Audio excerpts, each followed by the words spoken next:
महाभारत के युद्ध के दरमियान भगवान श्री कृष्ण ने अर्जुन को गीता के उपदेश बताए, जिसे सुनकर अर्जुन को ज्ञान की प्राप्ति हुई थी। गीता के उपदेश न ही केवल अर्जुन के लिए थे, बल्कि ये संपूर्ण मानव प्रजाति के लिए है। मनुष्य के जीवन में सफलता पाने के लिए भगवद गीता में दिए गए उपदेश एक मंत्र की तरह काम कर सकते हैं। आइए तो अब जानते हैं गीता सार के बारे में, जो इंसान के अंदर चल रही उठापटक को शांत करके उन्हें सफल जीवन जीने के लिए मदद करती है। मानव शरीर अस्थायी और आत्मा स्थायी है।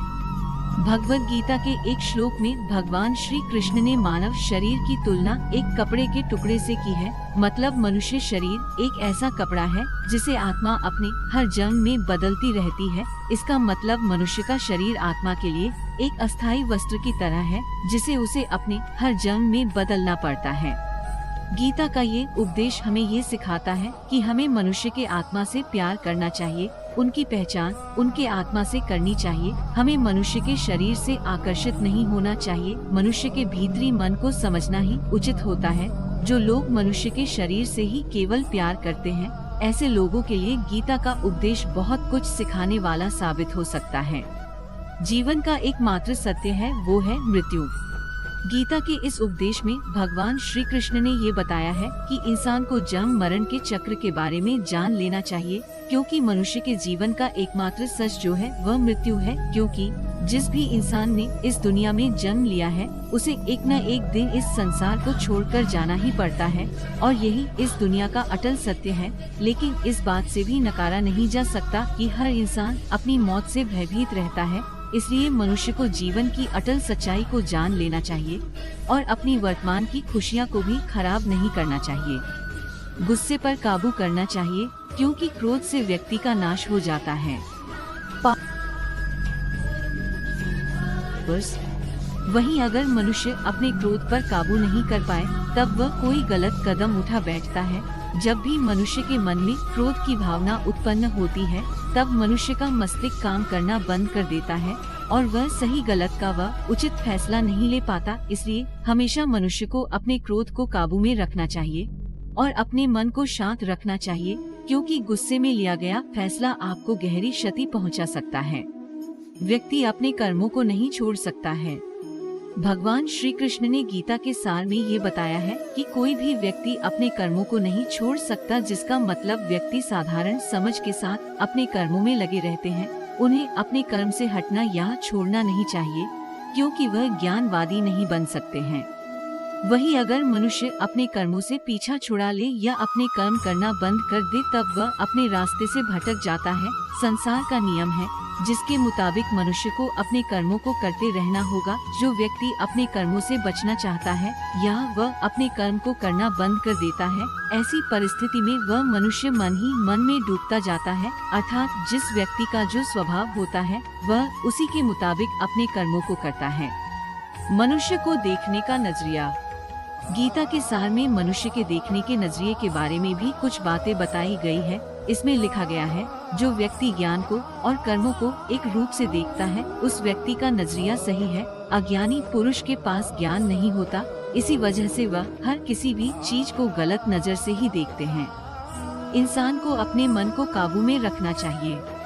गीता के सार में ऐसे मनुष्य के बारे में भी बताया गया है, जो मनुष्य अपने को मन को काबू में नहीं रख पाते। ऐसे लोग का मन इधर से उधर भटकता रहता है। ऐसे मनुष्य का मन उनके लिए शत्रु के समान काम करता है, क्योंकि मन व्यक्ति के मस्तिष्क पर बहुत गहरा प्रभाव डालता है। जब मनुष्य का मन स्थिर रहता है, तो वह व्यक्ति भी सही तरीके से अपना काम करता है। Power by the words. Gita के सार में यह भी बताया गया है कि मनुष्य को सबसे पहले अपनी खुद का आकलन, मतलब खुद के बारे में जान लेना चाहिए। खुद की काबिलियत और क्षमता को जानना ही मनुष्य को आत्मज्ञान की प्राप्ति करा सकता है। जब तक मनुष्य खुद के बारे में जान नहीं लेगा, तब तक उस मनुष्य का उद्धार नहीं हो सकता। मनुष्य को खुद पर विश्वास करना चाहिए। श्री भगवद गीता में श्री कृष्ण ने ये भी बताया है कि हर एक मनुष्य को अपने आप पर पूरा भरोसा करना चाहिए, क्योंकि जो लोग खुद पर विश्वास करते हैं, वह अवश्य ही सफलता प्राप्त करते हैं। ऐसा भी बताया जाता है कि जो व्यक्ति जैसा विश्वास करता है, आखिरकार वैसा ही बन जाता है। अच्छे कर्म करें और फल की इच्छा ना करें। जो मनुष्य अपना कर्म नहीं करते हैं और पहले से ही अपने कर्म का परिणाम के बारे में सोचने लगते हैं, ऐसे लोगों के लिए गीता का ये सार बड़ी सीख देने वाला साबित हो सकता है।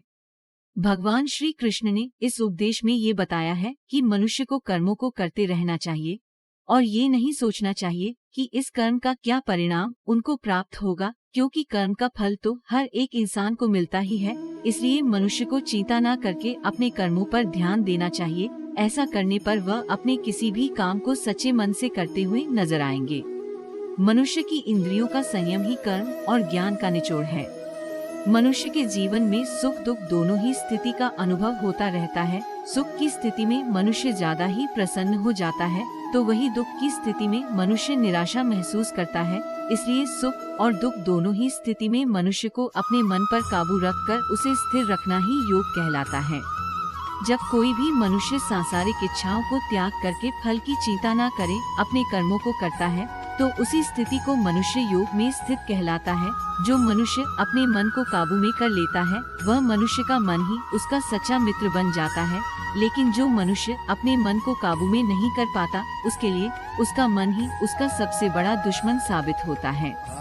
वहीं जो मनुष्य अपने मन पर विजय प्राप्त कर ले, तो उसको परमात्मा की प्राप्ति हो जाती है। इसका मतलब जिस भी मनुष्य को ज्ञान की प्राप्ति हो जाती है, उसके लिए सुख दुख, सर्दी गर्मी और मान अपमान सब एक समान हो जाता है। खुद पर पूरा भरोसा रखें और अपने लक्ष्य को पाने के लिए लगातार प्रयास करें। गीता में बताए गए इस उपदेश को अगर कोई भी व्यक्ति सच्चे मन से जीवन में पालन करे, तो अवश्य ही वह व्यक्ति एक सफल इंसान बन सकता है। जो लोग पूरे विश्वास के साथ अपने लक्ष्य को पाने के लिए कोशिश करते रहते हैं, वह निश्चित अपने लक्ष्य को पा ही लेते हैं। इसके लिए किसी भी मनुष्य को अपने लक्ष्य को पाने के लिए लगातार निरंतर कोशिश करते रहना चाहिए। तनाव से दूर रहने का संदेश। इस उपदेश में भगवान श्री कृष्ण ने ये समझाया है कि किसी भी व्यक्ति को तनाव और चिंता से दूरी बनाकर रखनी चाहिए, तभी जाकर वह एक सफल इंसान बन सकते हैं। क्योंकि मनुष्य को सफल होने में तनाव एक बाधा की तरह बीच में आता है। अपना काम को प्राथमिकता दें और इसे पहले करें। श्री भगवद गीता में भगवान श्री कृष्ण ने अपने इस उपदेश में ऐसा बताया है कि मनुष्य को अपने कामों को प्रथम प्राथमिकता देनी चाहिए। सबसे पहले अपने जरूरी काम को पूरा करे, उसके बाद ही किसी और का काम को करे। अन्यथा दूसरों का काम पूरा करने के चक्कर में वह मनुष्य अवश्य ही अपना काम पूरा नहीं कर पाता।